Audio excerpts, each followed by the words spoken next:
గురుభ్యో నమః. నమస్కారం. నా పేరు అనిం మోహిత్. నా పేరు అనిం లతీష్. మేము 12వ అధ్యాయం చదువుతున్నాము.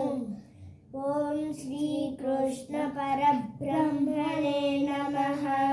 శ్రీమద్భగవద్గీత అథ ద్వాదశోऽధ్యాయः.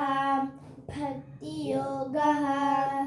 అర్జున ఉవాచ ఏవం సతతయుక్తా ఏ భక్తాస్త్వాం పర్యుపాసతే ఏ చాప్యక్షరమవ్యక్తం తేషాం కే యోగవిత్తమాః. శ్రీభగవానువాచ మయ్యావేశ్య మనో ఏ మాం నిత్యయుక్తా ఉపాసతే శ్రద్ధయా పరయోపేతాః ते मे युक्ततमा मताः. एत्वक्षरमनिर्देश्यम् अव्यक्तं पर्युपासते सर्वत्र गमचिन्त्यं च कूटस्थमचलं ध्रुवं सन्नियमेन्द्रियग्रामं सर्वत्र समबुद्धयः ते प्राप्नुवन्ति मामेव सर्वभूतहिते रताः. क्लेशोऽधिकतरस्तेषाम् अव्यक्तासक्तचेतसाम् अव्यक्ता हि गतिर्दुःखम् देहवद्भिरवाप्यते.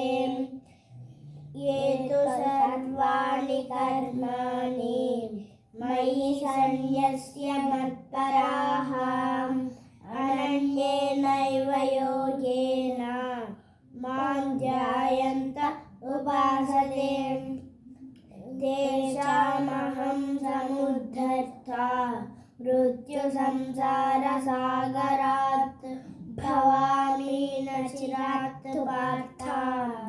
मय्यावेशितचेतसाम् मय्येव मन आदस्व मयि बुद्धिं निवेशय निवशिष्यसि मय्येव अत ऊर्ध्वन्न संशयः.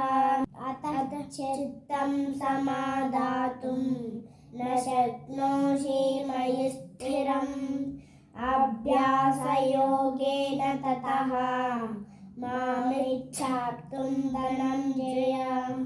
अभ्यासेऽस्य समर्थोऽसि मत्कर्म परमो भव. मदर्थमपि कर्माणि कुर्वन् सिद्धिमवाप्स्यसि. अतैतदप्यशक्तोऽसि कर्तुं मद्योगमाश्रितः. सर्वकर्मफलत्यागं ततः कुर्यादात्मवान्. श्रेयो हि ज्ञानमभ्यासात् ज्ञानाद् विशिष्यते. ध्यानात् कर्मफलत्यागः त्यागात् शान्तिरनन्तरम्. अद्वेष्टा सर्वभूतानां मैत्रः करुण एव च. निर्ममो निरहङ्कारः समदुःखसुखः क्षमी. सन्तुष्टः सततं योगी यतात्मा दृढनिश्चयः. मय्यर्पितमनो बुद्धिः यो मद्भक्तः स मे प्रियः. यस्मान्नो द्विजते लोकः लोकान्नो द्विजते च यः. हर्षामर्षभयोद्वेगैः मुक्तो यः स च मे प्रियः. अनपेक्षा शुचिर्दक्षः उदासीनो गतव्यथः. सर्वारम्भपरित्यागी यो मद्भक्तः स मे प्रियः. यो न हृष्यति न द्वेष्टि न शोचति न काङ्क्षति. शुभ शुभाशुभपरिज्ञानी भक्तिमान् यः स मे प्रियः समशत्रौ च मित्रे च तथा मानापमानयोः शीतोष्णसुखदुःखेषु समसङ्गविवर्जितः तुल्यनिन्दास्तुतिर्मौनी सन्तुष्टो येन केनचित् निकेता स्थिरमतिः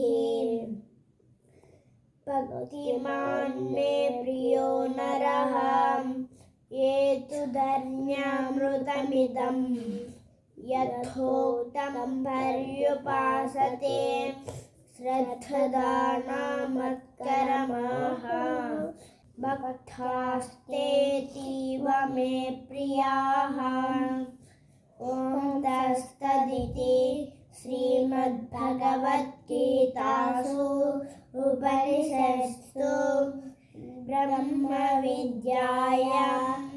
योगशास्त्रे श्रीकृष्णार्जुनसंवादे भक्तियोगो नाम द्वादशोऽध्यायः। हरे कृष्ण। श्रीकृष्णार्पणमस्तु।